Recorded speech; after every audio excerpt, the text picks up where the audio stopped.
Welcome, everyone, wherever you are and whatever dimension you may be tuning in from, to the Grassman Chronicles.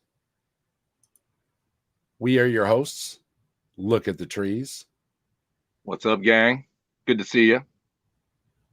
And I am Dave from the Captive Desk. And here at the Grassman Chronicles, we will be exploring the claims of cryptid, alien, and other unworldly encounters, and the folklores and mythologies that grew around them as they are retold around the campfire. In this episode, we will be taking a look at what is known as the Ohio Grassman. Is it a missing link, a shape-shifting ancestor, an interdimensional being, perhaps a black bear with a sore foot? Explore with us at the Grassman Chronicles. But before we get to our first Grassman story, Trees, if you would be so kind to explain to the audience what a Grassman is. All right, Dave. The Ohio Grassman is speculated to be a subspecies of Sasquatch. The Grassman is steeped in much legend and folklore around these parts anyway. The first sighting was August 1978 in Minerva, with the last sighting seemingly in November 2022 in Salt Fork. Is there a missing hominid link in Salt Fork? Are there a breeding population of elusive primates roaming the forests of Ohio? Does Grassman transcend space and time? Take a journey with us through the misty valleys and the dark woods. We are the Grassman Chronicles. And there's on the map for everybody to see exactly where Minerva is that he mentioned. And we also have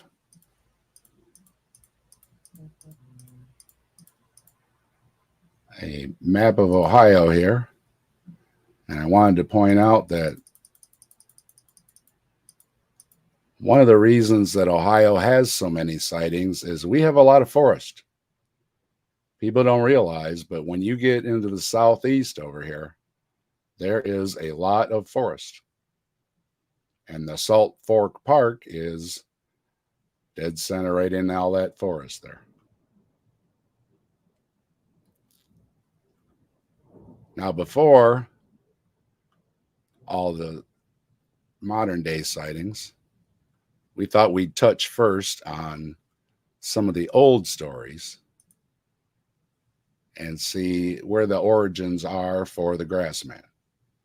So I dug around, and there are records going back into the late 1700s when the native Indians, the Delawares, mentioned a wild man that they would leave food out for to keep the peace. So there was a mention as far back as 1700s. Now, to get to more modern recordings where it's not just, well, we have a modern account of Bigfoot in Ohio. As far as solid written accounts, it was in a newspaper. And it's from 1869 with a news account that appeared in a Mankato, Minnesota newspaper about a, quote, gorilla in Ohio. That was the headline. Coming near the old French city, and coined the old French city, is the city of Gallipolis. And that's all located in Ohio on the Ohio River in Gallia County. Now, the report goes there was, let's see, in Gallipolis, they are excited over a wild man who is reported to haunt the woods near the city.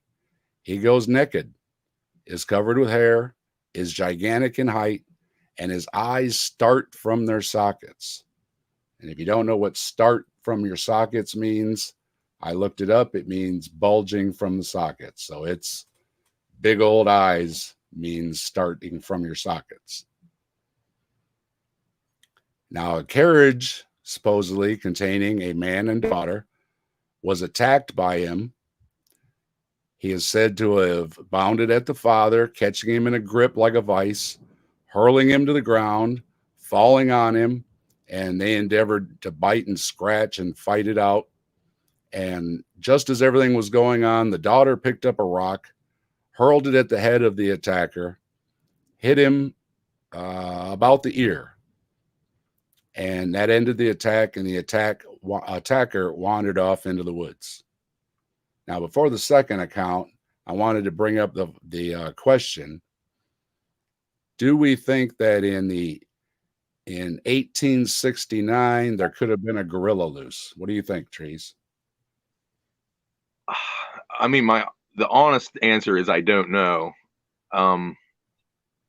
It could be. I mean, I don't know if there were like a lot of zoos around here back then, or if maybe something could escape from a zoo or a circus or something. I would think that would be the only way we would get a gorilla in Ohio. Because if people don't know, they can't survive. Most of the species can't survive the cold.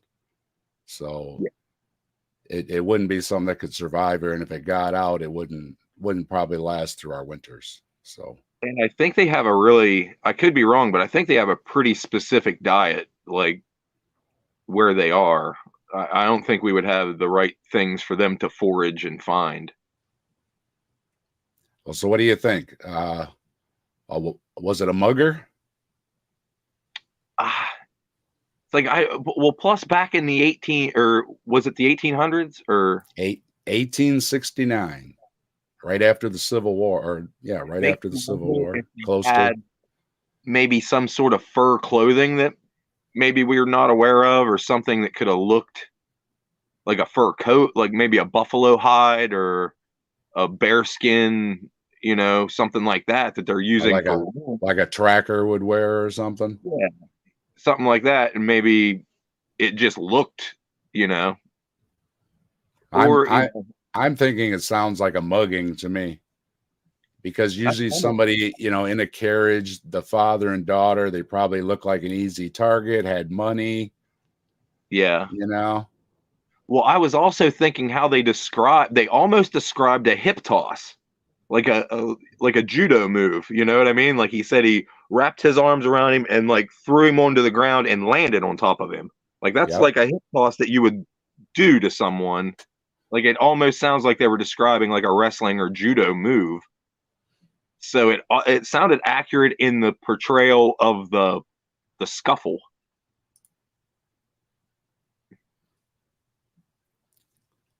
And then, of course, there's always the option of it being a grassman.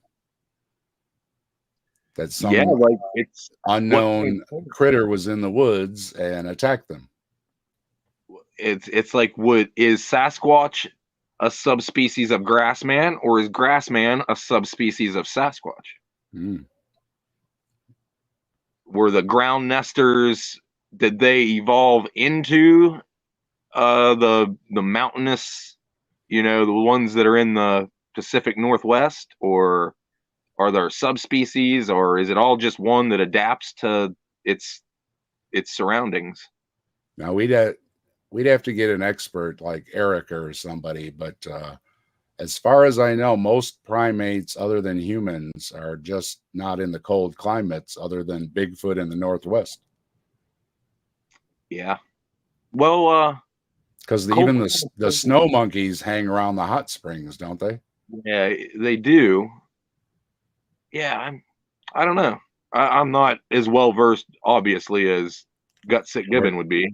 yeah, we're not primatologists, but Hmm. if you're listening, Erica, let us know.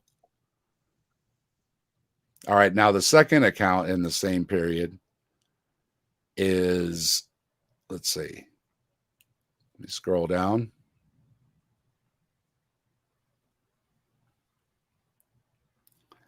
The next major sighting in Gallia County was in 1912. According to the Bigfoot Casebook by BORD. I'm not sure what that is, but that's who it's by. Quote, it was in the year 1912 in Gallipolis, Ohio, that Mr. Jim and his mother noticed a strange dark cloud hovering over them. Now, we're not talking about any, we're talking about a cloud following them, okay? They took a path through the woods and it followed them. About 50 feet from the trail, the elder mother took the lead, and they soon realized a monster was also pacing them. It kept to the right of them and parallel to them as they traveled. The creature began turning, and its gaze fell directly on Mr. Jim. He said it made some sort of noise, like growling or maybe a barking sound. They walked about another 100 yards, and both the creature and the cloud disappeared. The eyewitnesses described the creature's shoulders as monstrosely wide. They estimated that its shoulders were twice the width of a man's. It had a bulky head and appeared to have no neck. Now, this is kind of touching more into the supernatural, just beyond everything else, because now we have a cloud following them. That's what I was going to say. It almost bleeds into like what you hear about alien abductions.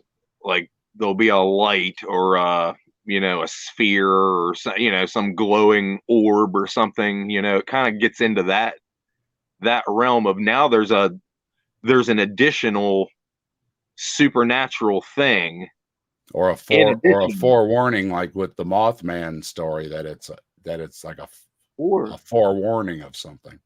what if it's like Linus's stink cloud in Charlie Brown, because they call them skunk apes, like what if that's They the do. skunk cloud? As a matter of fact, let's see. We'll finish this out with exactly that. There were also sightings of Bigfoot in Old Gallia as recent as 1972. And it was in 1999 that a lot of interest in Bigfoot in southern Ohio when Dallas Gilbert reported seeing the creature 9 times in the Shawnee Forest near Portsmouth, Ohio. Gilbert's hunting partner first saw it in 1978, and in early 1998, there were a number of Bigfoot sightings in Adams County, Ohio. Several sightings in Northeast Ohio have been recorded in the last 7 years as well. Some of these sightings report that the creature to smell like Lindbergh cheese on a hot muffler, have red eyes, reddish brown fur or hair, be about 8 feet tall, weighing around 500 pounds. And a few motorists said they had to swerve off the road to miss Bigfoot, and that is why they ran into a ditch, although the insurance companies did not agree with them. The last report of Bigfoot in Gallia, Ohio, or Gallia County, was 1972, and that was a big year for Bigfoot sightings in general. as he was also seen in Toledo, Defiance, Cleveland, Germantown, Ironton, and the Dublin areas. 2 security guards in Dublin even saw him on a golf course. So if you didn't know, Bigfoot likes to play golf too. So all you golf fans out there, maybe you need a partner, call up Bigfoot. He'll come out and play with you. Maybe he just likes that really well manicured grass. Maybe he likes to roll around in it and scratch his fur or something. But like you say, there is a constant report of a foul odor. Yeah, and with this one, it's like Lindbergh cheese on a hot muffler. Now, that would be an interesting odor, wouldn't it? That's what I'm thinking. It's like it would be this rotten dairy smell, you know? So it's like, what if this is a real encounter and they did smell something that smelled like rotten dairy products? What would that, you know, could it be a lactating Bigfoot? Could it, you know, what are the Bigfoots sophisticated enough to make their own cheese out of their lactations? Where are they getting the cheese from? That you're raising a big mystery. Yeah, the female Bigfoot breast milk. They could be fashioning some sort of breast pump out of debris. Well, and we were talking about dogs, and I just got a puppy, so it's been a lot of fun. I got puppy scratches. I don't know if you can see him on the camera there. He got a hold of me. He's still got puppy teeth. He's a chocolate lab mutt, and he's just adorable. And he's the new member to the Bigfoot family because he's got some big feet. But any of us that have dogs know your dog can go outside one time, spend a few minutes rolling around in the yard, come back in and be really funky. It doesn't take much to get funky if you're going to roll around in the ground or in the woods or something like that. Now, Trees, you spend a lot of time out in the woods, so how funky do you get when you're out there and getting dirty and smoky and greasy? And on long, like, you know, a week-long camping trip, like, of course, depending on where you're at, you'll have access to maybe a shower house or something like that. But a lot of times you're kind of stuck to your own devices, maybe a washcloth in a stream or, you know, or something like that. So, like, in that aspect, you do get to smelling pretty easily without doing a whole lot of really hard work. And then if you are doing hard work, at least I definitely start stinking. So I imagine if I were covered in hair or fur or a thick coat of some kind, that would trap in that smell. And I looked it up. Other primates do sweat, not as well as we do. But if it is some kind of a primate, it does sweat, and that will, you know, that mixes in with everything and the dirt and everything and just adds to it. And not to mention signaling to a mate. You know, they may emit different smells to attract a mate. I didn't even consider that some kind of a scent gland thing like other animals use to spray a tree or whatever with. That's a good point. I hadn't considered that. Yes. So what is our conclusion on the first story then? Can we just say that the first one could be from the a mugger in a trapper outfit, and the one in the woods, I think we're going to have to put in the supernatural realm because of the cloud issue. Wouldn't you say? Yeah, I would say the hovering cloud. And wasn't there something else? There was the cloud, the being that they saw, and then I thought there was something else. That the one time they met gazes, and the eyes. It made a vocalization. Oh yeah.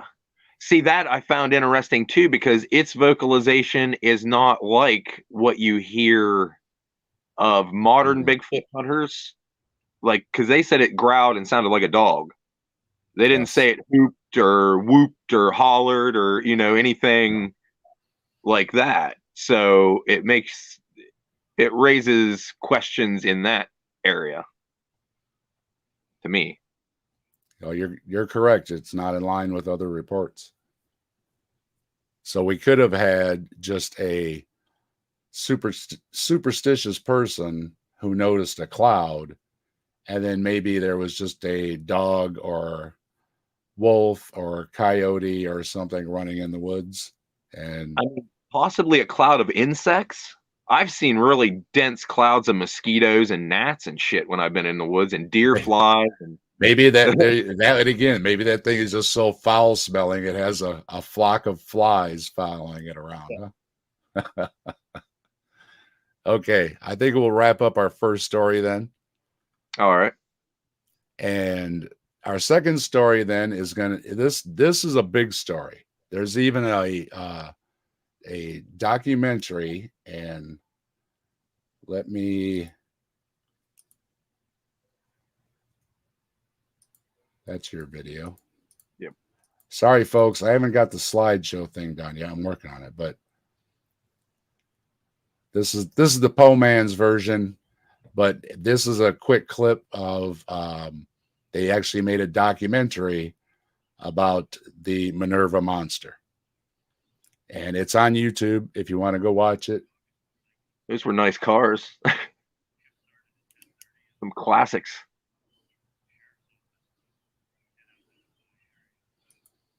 So I don't want to play too much of it just in case. Right. But it's all on YouTube. You can look it up. This is the trailer. They have the movie, and there's a couple other knockoffs about it. They're out there too. So you can And it look looks it up. like that's a story from the Akron Beacon Journal as well there. Yep. And let me find the picture here. Which one is this? That's Salt Fork. We don't want that one.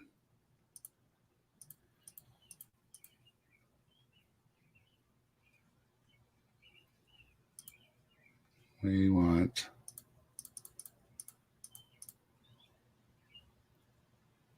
maybe this one. What are we looking for? There we go. That says Minerva, right? There's the Minerva. Okay. Yeah, I believe so. There's our Minerva map. Okay. We're gonna get there, folks. We're gonna get there. I'm working on it. I'm half organized. This is the first episode. So let's see. To get to the story, all right, we got the Minerva monster. This is our second story. In Minerva, 1978, the Minerva monster takes its name from the village of Minerva, about 20 miles or so east of Canton. You can see it on the map there I got up. In August of 1978, and like Trees said, the cars show it was definitely in the 70s there. Evelyn and Herbert Caton's grandchildren ran up to the house saying they had seen a monster in the gravel pit nearby. The Catons and their daughters went to investigate and found the kids were telling the truth. They too saw a monster in the gravel pit. They described the creature they saw as 7 feet tall, weighing about 300 pounds, and covered in thick, dark, matted hair. Hair that was so thick and shaggy that it completely obscured the humanoid creature's facial features. The most dramatic of several other sightings came on the night of August 21st.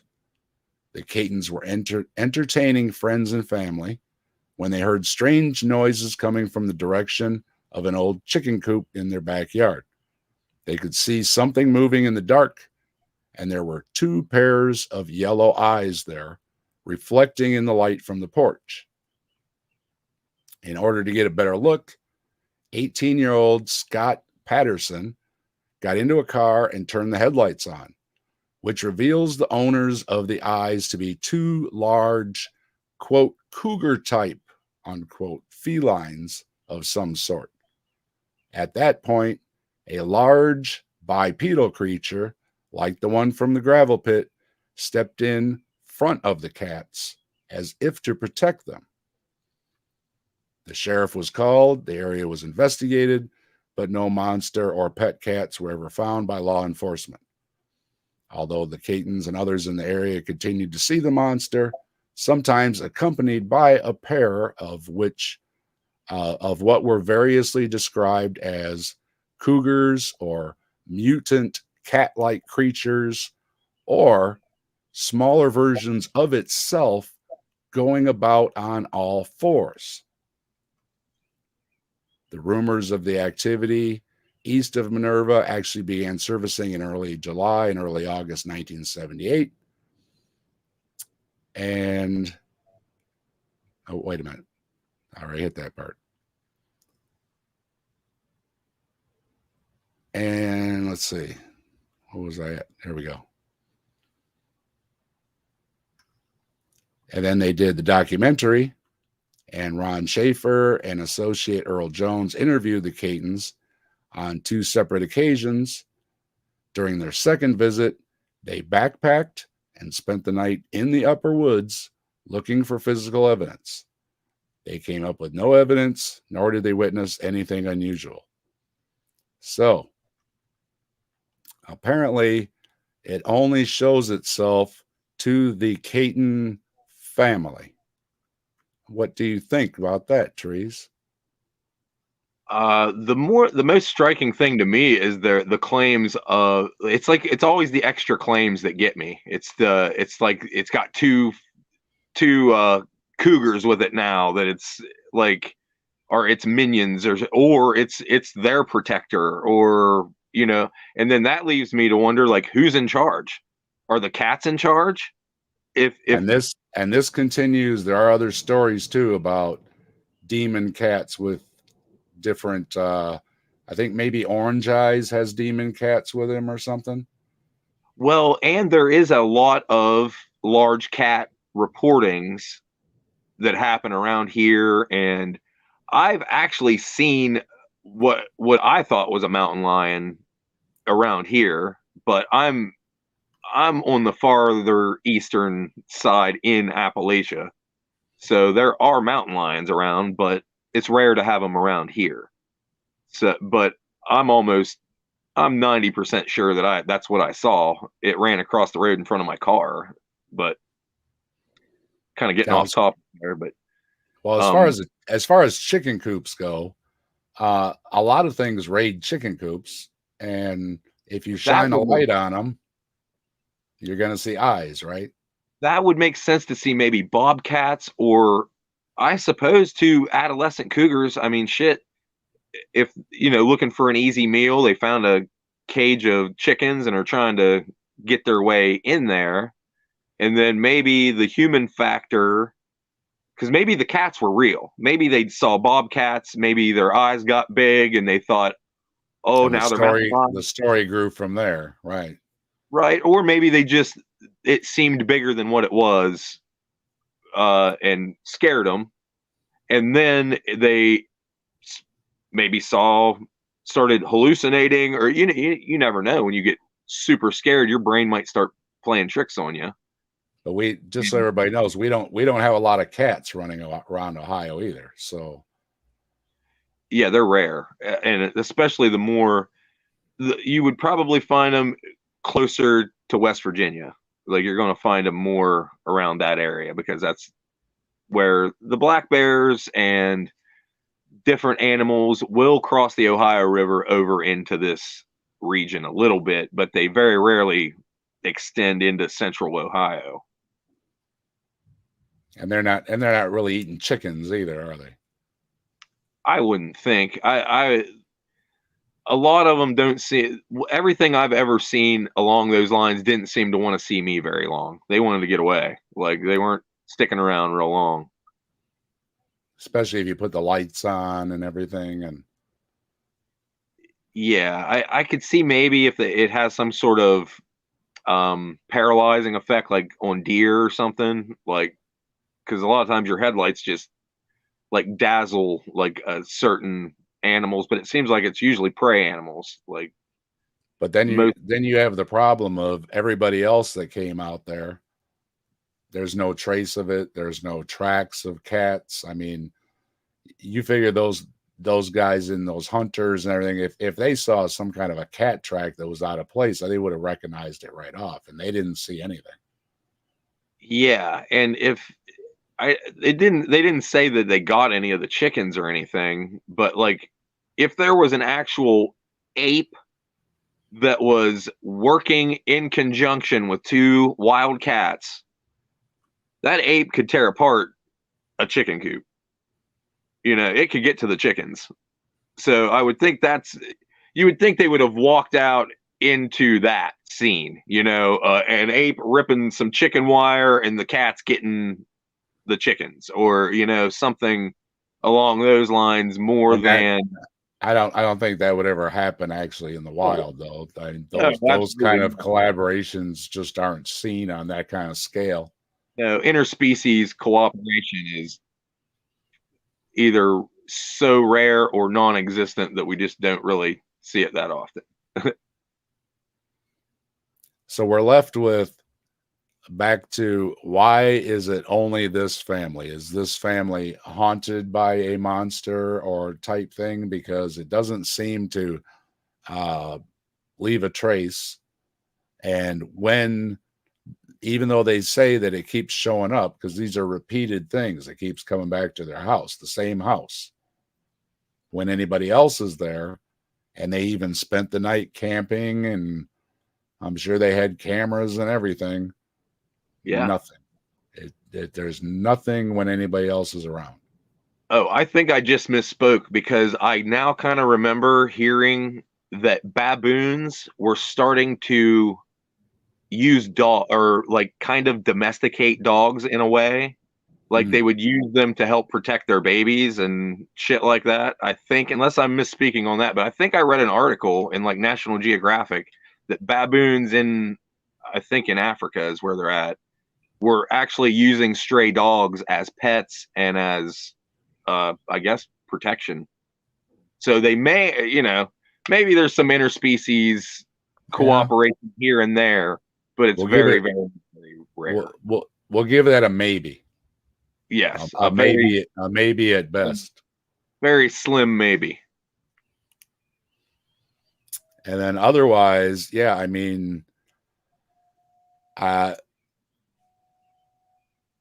maybe again that when the guy showed up and wanted to make the documentary, they had to make it sound more than it was, you know. Well, I've heard a lot of different people on podcasts talk about, like famous people in movies and stuff, talk about, oh, the script was this way, and then the director got a hold of it and he chopped it up or did whatever and put his little twist here and his little twist here, and now it looks stupid in this part, and the thing don't look real over here because he insisted on using this one thing.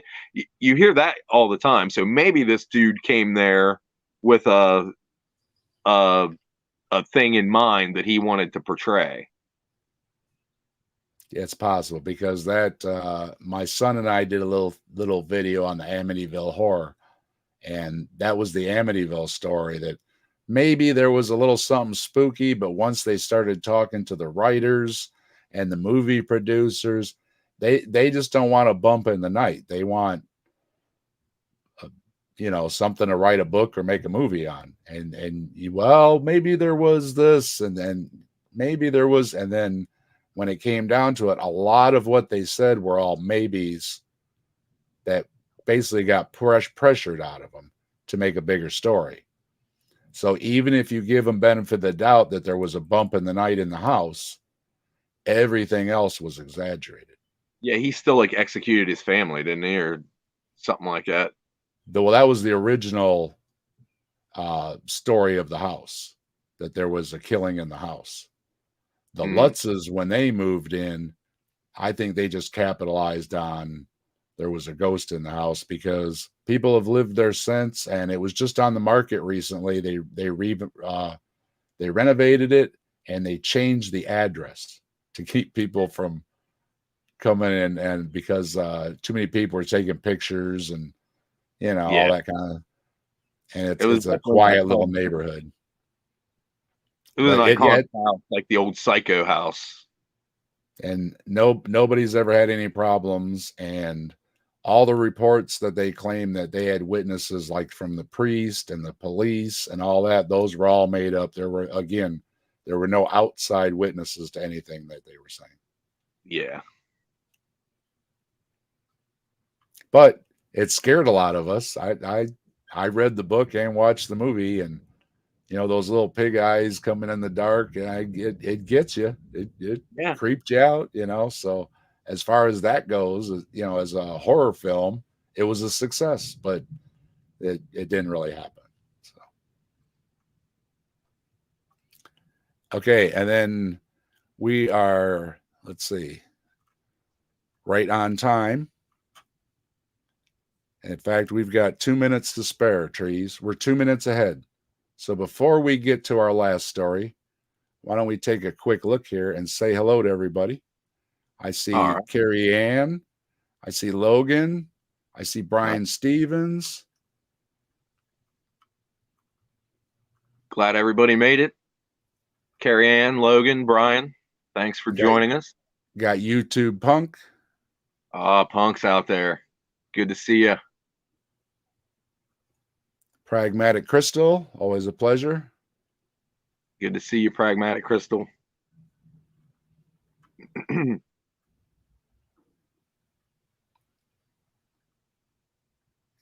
And if you heard that, that was the puppy.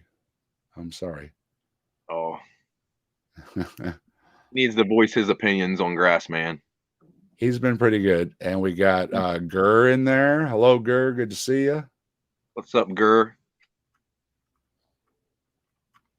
And that's all the way up. Hello, everybody. If I missed somebody, I'm sorry. But hello, hello, hello. Glad everybody could join us. Yep. Thanks for making it. And let's pull up the picture for the next one here.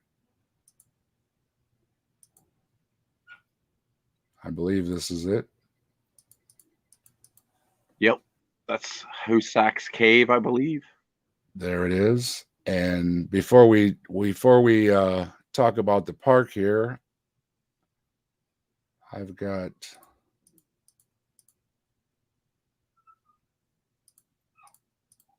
let me see here.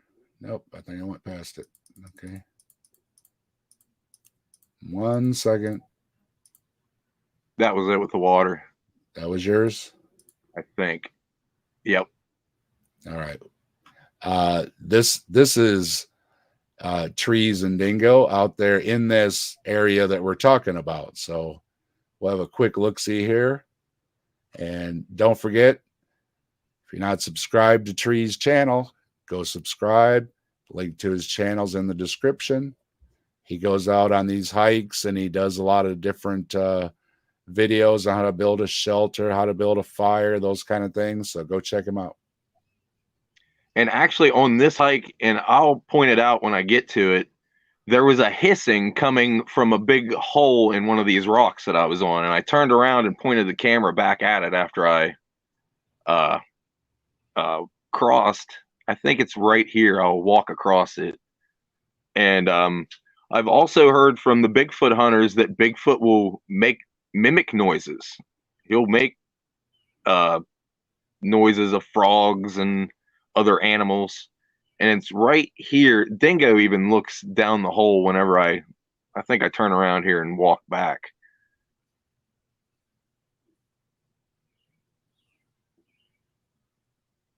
But for everybody that doesn't think we don't have forest in Ohio, we got forest in Ohio. Oh yeah, I think that trail there is 10 miles long.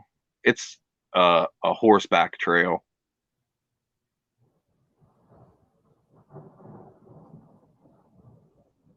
And that's at the top ridge around Hosak's Cave. And that right there, I think, is the hole. Yep.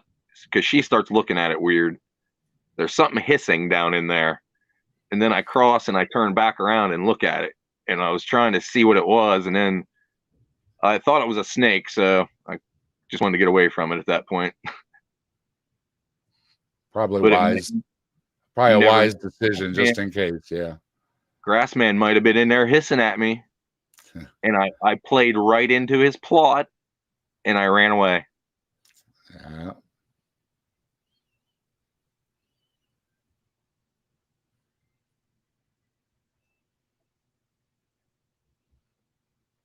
But it's a very beautiful place out there. And that's a little waterfall that spills down into the cave. And that's exactly where he was on this Hosak's cave. So there it is on the map. That's exactly where he was. And as you can see, here's Salt Fork State Park. And our last story is going to be talking about this park, because trees, why are we going to talk about Salt Fork Park? Because it's like the new hotbed of Bigfoot activity and Grassman activity, I suppose you would say. And did you want me to tell the people where it's at, or you just go ahead with it, whatever you want there? All right. Whatever you have down there, go ahead.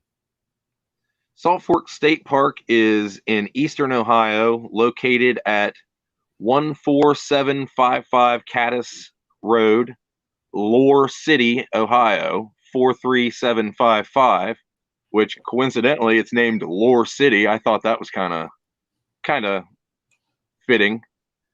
Salt Fork's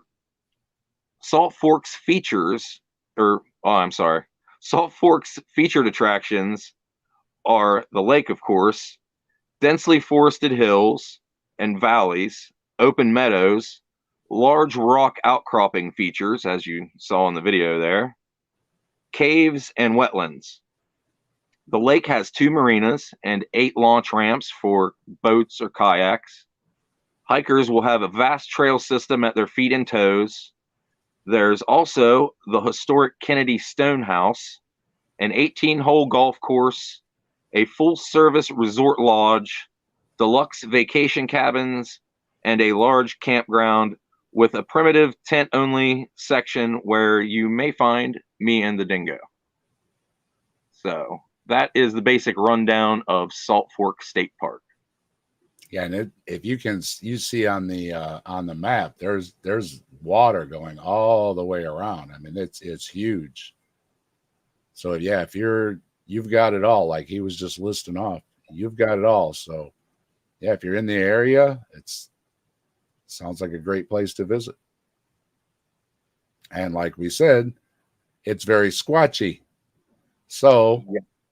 What else goes on in the area that right outside the park, or is it near the park? We have a lot of Bigfoot organizations in the area too, right? There are Bigfoot organizations. I noticed all along that Caddis Road, there are little shops, and you'll see the little Bigfoot signs in people's yards. And I want to say they have a museum. And is that the flyer or the that's Hocking Hills. That's the Hocking Hills one. Yep. Hocking Hills is to the west and south of Salt Fork. So it's in a different region. It's more close to Columbus and Zanesville. I've been there, Old Man's Cave. That's beautiful. Yeah, I haven't been there yet, but I'm trying to go there here soon. It's very nice. They've got nice camping there and everything too. But we had to take cold showers. There was no hot water. Oh. But yeah, you get desperate enough when you're out there camping. It's like, I'll take the cold shower. So we did. But it's beautiful. It is. Yeah, so we've got everybody there, including all our anybody that knows anything about Bigfoots, all the TV shows, Monster Quest, Finding Bigfoot, and any of the other named ones have all done shows in the area? Kathy Lee Gifford. Kathy Lee Gifford and Hoda, I believe, was the other lady's name. That they did some morning show. They did one out there at Salt Fork as well on Grassman. And then speaking of the Grassman, we keep talking about the grass, and we wanted to point out one of the reasons that it's called the Grassman, and is because they find these grass nests in the area. And just before the show, Trees learned me something. So why don't you learn everybody else what you learned me about black bears, Trees? All right. Black bears are not true hibernators. They experience what is often called denning, denning, denning, ursid, ursid, ursid hibernation, or carnivore lethargy, which basically means they don't go into a full hibernation state where they sleep for months on end. They are kind of in a lethargic, weird, intermediate state of being until springtime comes. So if you're out in the middle of the woods in the middle of winter, are you safe from running into a black bear? Negative. No. You may see them. And by coincidence, the Grassman myth, I guess you could say, has grown not just as a Bigfoot story, but because of these big grass nests that are found everywhere. Now, in this case, I think we have the answer to the grass nests. What do you say? That's what I believe, because usually your most simple answer is the most correct answer, or most likely correct answer. And I would think since the grass nests they are finding are already probably a black bear nest. I mean, they could say that Grassman's coming along and using the previous black bear's nest as his own, but I wouldn't think that would go over very well with the black bear. So here's another version of a nest. This is more with branches, but again, you see the snow in the background. Leaves. It looks like they're using leaves instead of grass. They've got them. They got them a pile of something there, and it's probably just to keep insulation from off the frozen ground. And it is indeed. Yeah, we're pointing out that's snow in the background. So it's napping, but it's not in full hibernation, and it's not underground either. And here's another one.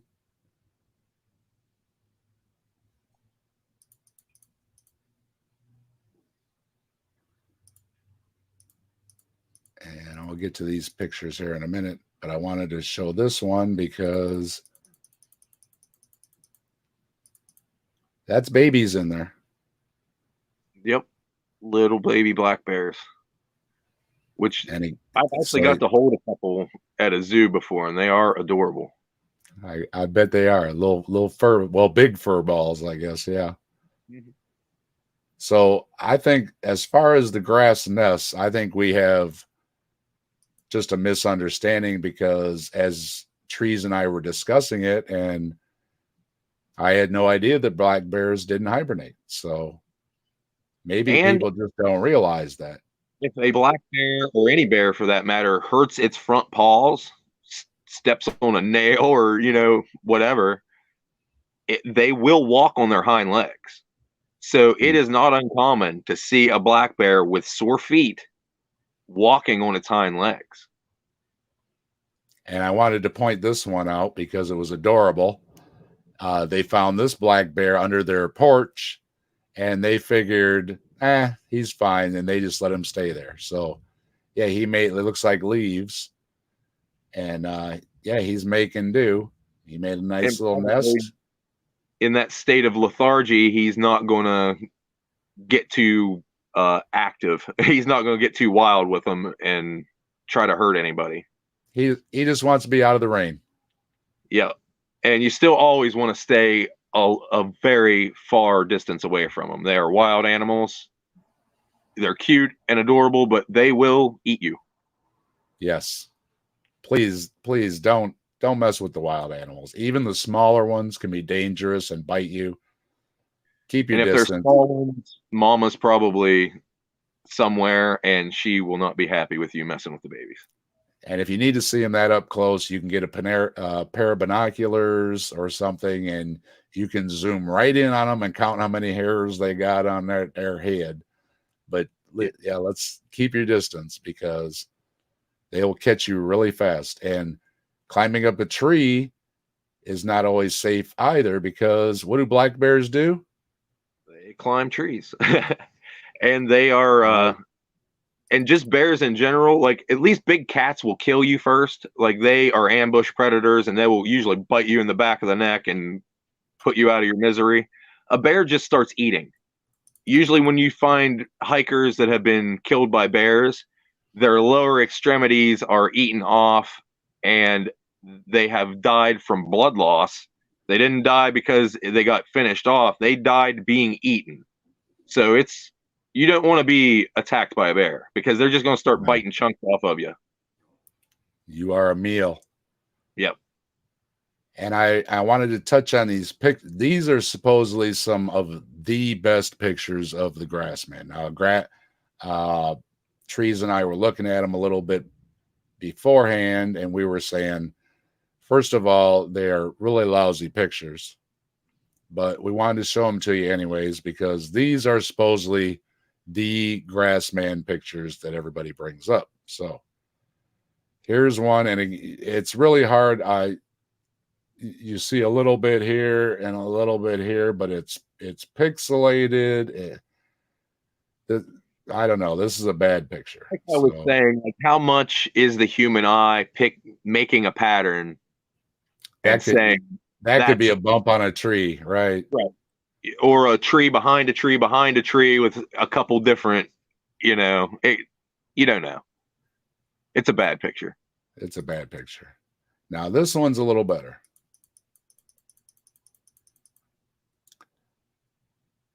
But again, it's better. I'm just blowing it up a little bit so we can see the little tiny picture. And already you can tell that already this loses a lot of any type of head in here. And see, what I'm thinking is, what if we were looking at this picture and instead of having a Grassman show, we were told we were looking for a buffalo or something else. A bear. Yeah, here's two eyes. What's the chance that our eyes would make a bear out of that? Speaking of, that could almost be a deer. There's or a bear. Two eyes, a nose. Yeah, I mean, we could probably play all night and find. But again, this is a bad picture. So let's get to the picture. Now, this is the picture. Now, what everybody points out in this picture is you seem to be able to see the bottom of a jacket or something. There seems to be a definite line going here, including a shadow under it. It does look that way, but what gets me is what we were talking about earlier, how it looks like it's too wide and it almost looks like a cow, like looking at the butt, and it's slightly angled to my right as I'm looking at it. Mm. It looks like it could be standing almost in a semi-arc, like a four-legged creature would, kind of turned to one side. And then because it looks like what would be the left shoulder, if you look at what would be the right shoulder, it's too far away in a weird shape. And this definitely is, you're talking about, if these are somebody's shoulders, wow. Yeah. Yeah, I think that's a four-legged creature standing on four legs is what I think it is. And the thing that looks like a coat's just shadows or weird lighting or some shit. So you're going to dismiss that this is upright and that these are the legs there. What you're saying is no, I this think is that's just the the way back it leg. looks. I think that's the back set of legs, and I think if you go to what would be the right shoulder, that's the head. Yeah, up there, Right yeah. here. I would say Okay. that's the head, and you're looking, This is, that's its this is the butt. rear end. Yep, that would be its butt, and then I think its front legs are behind those trees, but you can see kind of part of it on the Right here. right side of that one tree. It looks And like there maybe a may little be bit a right little bit of here. fur right there. Yeah, Yeah. I So think that is our, I guess, best picture of Grassman. So, and I say we can take it out a little bit. And again, we're showing if this is its head, I mean, I think that's wow. that. I think that's a branch or something, or a knot in a tree or something. I don't. I don't think that's its head. I think it's how I said it was, but of course I do. But it's certainly a terrible Bigfoot picture. So take it for what it is. That's the best picture they have. So conclusions, that Trees is going to say that it just isn't what they say it is, and the others are branches.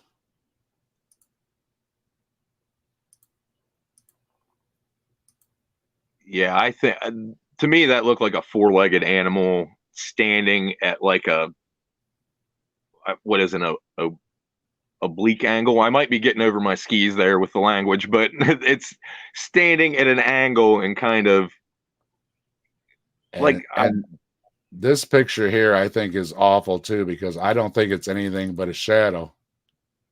it could be anything. That could be the butt of a downed tree. That's what that looks like to me. That looks like a knocked over tree, and we're looking at the root. The trees going this way. Yeah, and we're looking at the roots standing up. That's what it Yeah, looks like.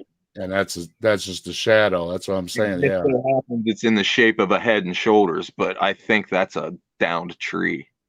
yeah, because this is obviously the ground, Uh-huh. And it would have and come out right behind that. I don't see any depth. And it looks like that ground may even be heaved up there, where when it pulled out, it lifted the ground up a little bit. Ah, yeah, that would be the mound. Yeah, the mound from it tipping over. Yeah, I'm with you on that one.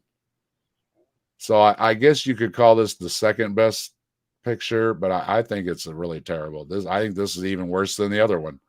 That or Because it's zombie. It's a zombie coming out of the grave. yeah, I definitely think this is nothing but a shadow. So sorry, but I don't think we have really good photos. Which all you're gonna left with is Artist what renditions. what people have drawn for us. So there you go. And it looks like that was a good Christian artist, and they put a fig leaf in front of his junk. So what do you think?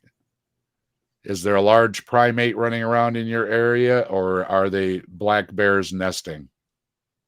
Thus far, my prediction is it is black bears. That's what I think. I agree. I think that they just, like I told everybody, and Trees just made me aware before we started this evening. I up until literally the minute before we started the show, I would have assumed black bears hibernated too, and they don't. And they make big grass nests.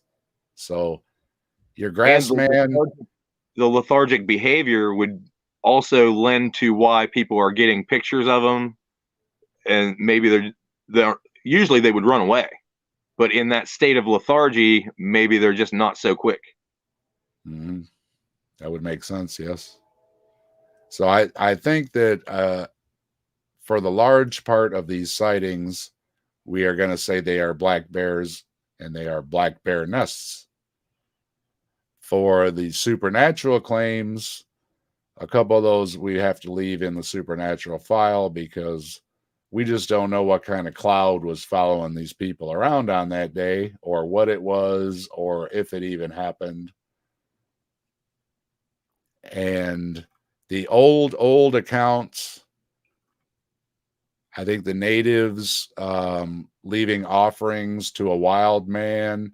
I think wild man stories have persisted always through time. So it makes sense they would leave out an offering to appease the wild man, and no harm, no foul there, I think. And that's also our white man understanding of their traditions. So maybe there's something lost in translation there of them telling us what they were doing and us saying, oh, they were leaving this thing out for them. Maybe that's a woodland god of theirs. Maybe, maybe the wild man was a deity or a helper god or something like that. And then I think again that we're going to lean towards the people attacked in the carriage. Again, riding in a carriage with your daughter. It didn't say a wagon, it said a carriage. Yeah. So immediately I'm thinking in the 1800s, if you're in a nice little carriage, maybe you're an easy target, and it was a mugging attempt. Yep. Stagecoach robbery. All right. So we are going to plan on doing an hour show, and the hour is up. All right. So before we leave, any closing thoughts on the stories, Trees? Not really. I think we drug them out into the light as good as we could here in our episode. Gotta leave more for the future episodes, I think. And like I said, if you want to watch the documentary on Minerva Man, or the Minerva Monster, excuse me, it's all over YouTube. No problem finding it. Free to watch. So if you're interested, go watch it. And just as Trees mentioned, we don't want to ever run out of monster stories to talk about here at the Grassman Chronicles, and we don't plan to, because we figured we were going to cover the Grassman because it's an Ohio Bigfoot, and so that was our launch point, is the Ohio Bigfoot. However, we've got Bigfoots in every state, including the Hawaiian Bigfoot, and we definitely have to cover the Hawaiian Bigfoot there, Trees. That one is definitely going to be on our list. We have to definitely cover that one.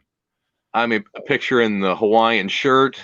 I'm picturing he's got sunglasses and he's having a great time. Zinc oxide on his nose, and big coconut with a straw in it. Or like a hollow reed that he stuck in there to use as a straw. So yeah, we plan on covering a lot of Bigfoot stories here at the Grassman Chronicles, and we're going to mix in other things too. So as we go along, we're going to not just cover Bigfoots, we're going to cover Bigfoot stories, and we're going to mix in some other things too. So you'll never know what it's going to be in each episode. It will be a Bigfoot leaning, but there's plenty of cryptids out there, and there's plenty to cover. And we could just do a couple videos on the Ohio beasties, cryptids, Sasquatches, the escaped snakes, and everything else that's gone on in Ohio. So just for a teaser. We also have my personal story.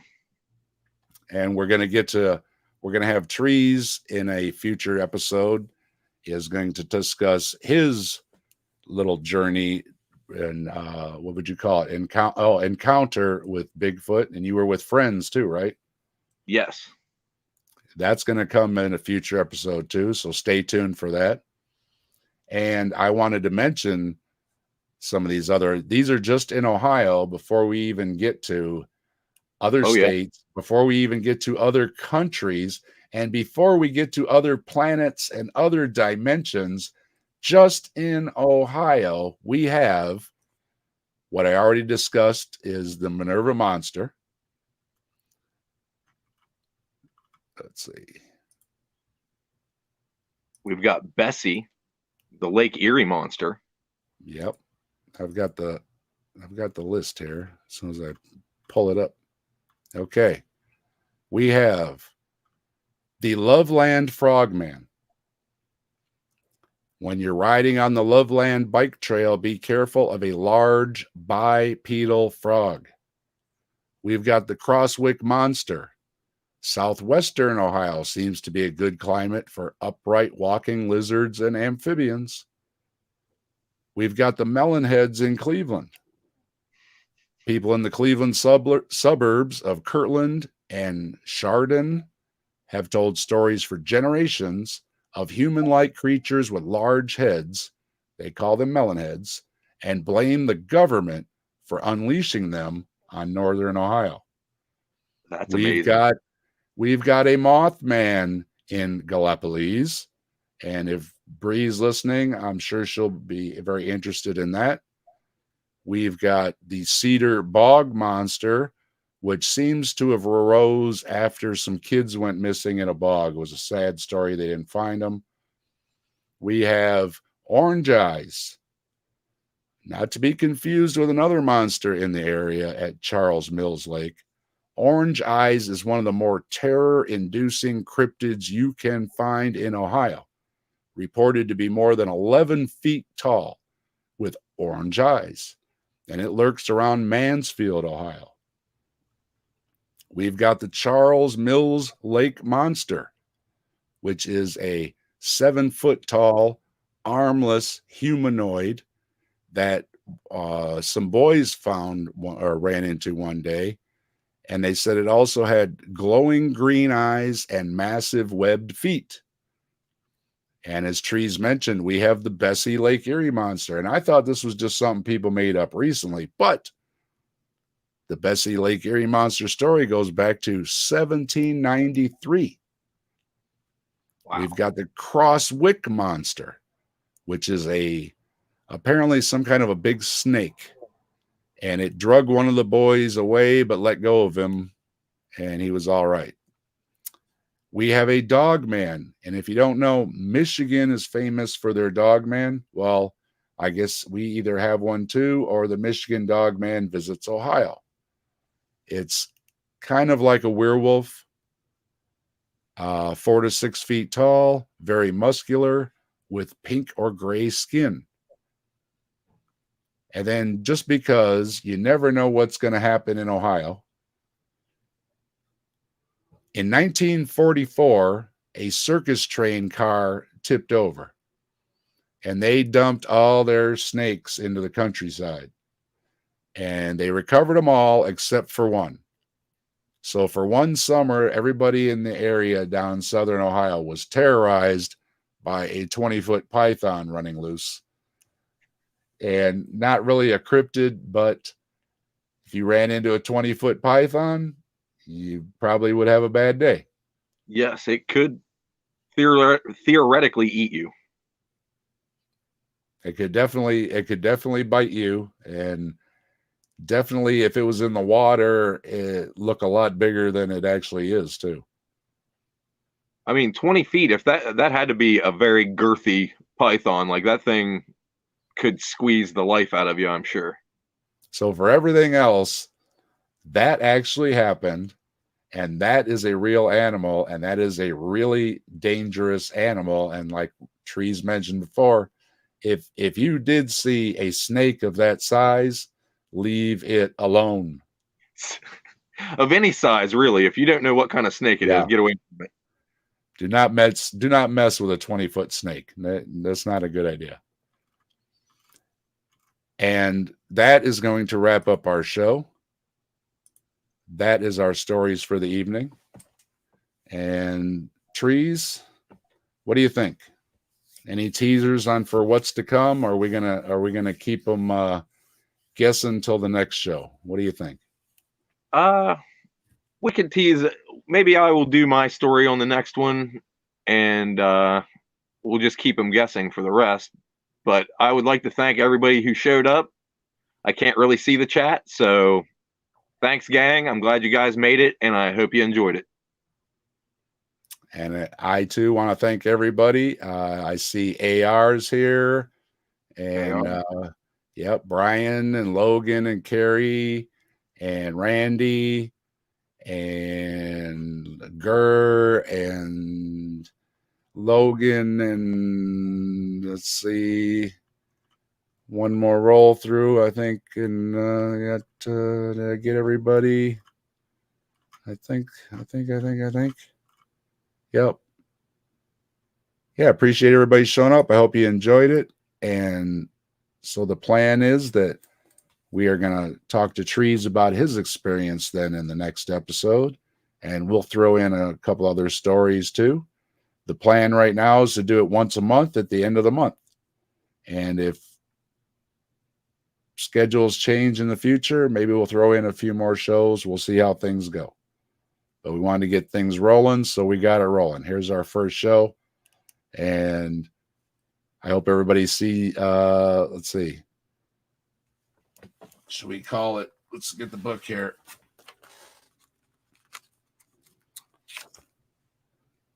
It would be the last Sunday in July is the 30th. So we're going to pencil it down for the 30th of July would be the last Sunday in July for the next show. All right. Sounds good to me. You have a good night, Trees. Always a pleasure. Thank you, sir. You too. And good night, everybody. And wherever you are and whatever dimension you are in, we were happy you tuned in tonight. And we hope to see you next time.